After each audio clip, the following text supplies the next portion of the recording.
Okay, this chapter is The Glass Eye. You can play a lot of tricks with a glass eye because you can take it out and pop it back in again any time you like. And you can bet your life Mrs. Twit knew all the tricks. One morning she took out her glass eye and dropped it into Mr. Twit's mug of beer when he wasn't looking. Mr. Twit sat there drinking the beer slowly. The froth made a white ring on the hairs around his mouth. He wiped the froth onto his sleeve and wiped his sleeve on his trousers. "You're plotting something," Mrs. Twit said, keeping her back turned so he wouldn't see that she had taken out her glass eye. "Whenever you go all quiet like that, I know you're plotting something." Mrs. Twit was right. Mr. Twit was plotting away like mad. He was trying to think up a really nasty trick that he could play on his wife today. "You'd better be careful," Mrs. Twit said, "because when I see you start to plot, I watch you like a wombat." "Oh, shut up, you old hag," Mr. Twit said. He went on drinking his beer, and his evil mind kept working away on his latest horrid trick that he was going to play on the old woman. Suddenly, as Mr. Twit tipped the last drop of beer down his throat, he caught sight of Mrs. Twit's awful glass eye staring up at him from the bottom of the mug. It made him jump. "I told you I was watching you," cackled Mrs. Twit. "I've got eyes everywhere, and you better be careful."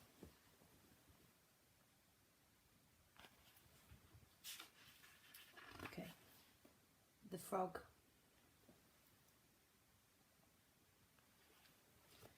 To pay her back for the glass eye in his beer, Mr. Twit decided he would put a frog in Mrs. Twit's bed.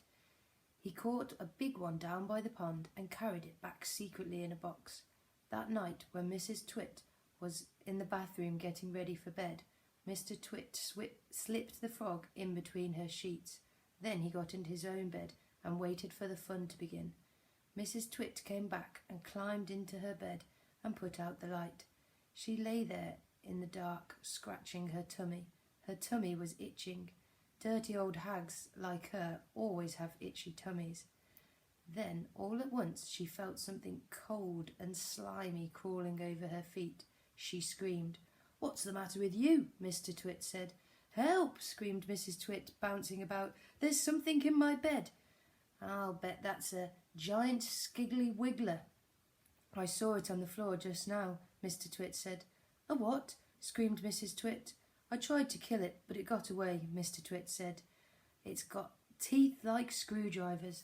"Help!" screamed Mrs. Twit. "Save me! It's all over my feet."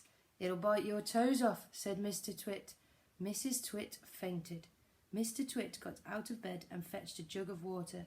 He poured the water over Mrs. Twit's head to revive her. The frog crawled up from under the sheets to get near the water. It started jumping about on the pillow. Frogs love water. This one was having a good time. When Mrs. Twit came to, the frog had just jumped onto her face. This is not a nice thing to happen to anyone in bed at night. She screamed again. "By golly, it is a giant skiggly wiggler," Mr. Twit said. "It'll bite your nose off." Mrs. Twit leapt out of bed and flew down the stairs and spent the night on the sofa. The frog went to sleep on her pillow. Okay, well, the next one then, the Wormy Spaghetti. The next day, to pay Mr. Twit back for the frog trick, Mrs. Twit sneaked out into the garden and dug up some worms. She chose big long ones and put them in a tin and carried the tin back to the house under her apron. At 1 o'clock she cooked spaghetti for lunch, and she mixed the worms in with the spaghetti, but only on her husband's plate.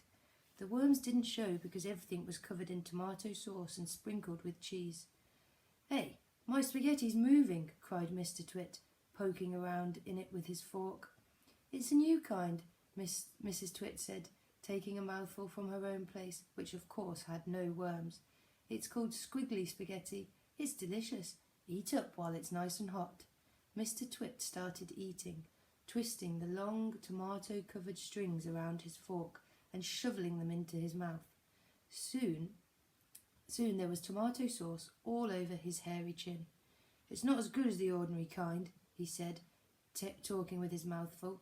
"It's too squishy." "I find it very tasty," Mrs. Twit said. She was watching him from the other end of the table. It gave her great pleasure to watch him eating worms. "I find it rather bitter," Mr. Twit said. "It's got a distinctly bitter flavour. Buy the other kind next time."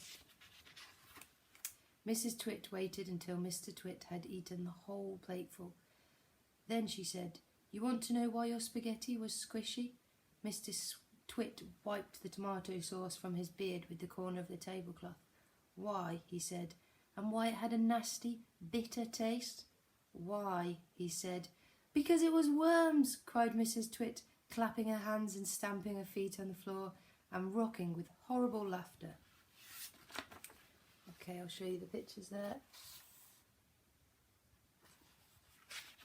And there she is, enjoying a good old laugh. Okay, so we'll read the next chapter next time. Okay, bye for now. See you on the next one.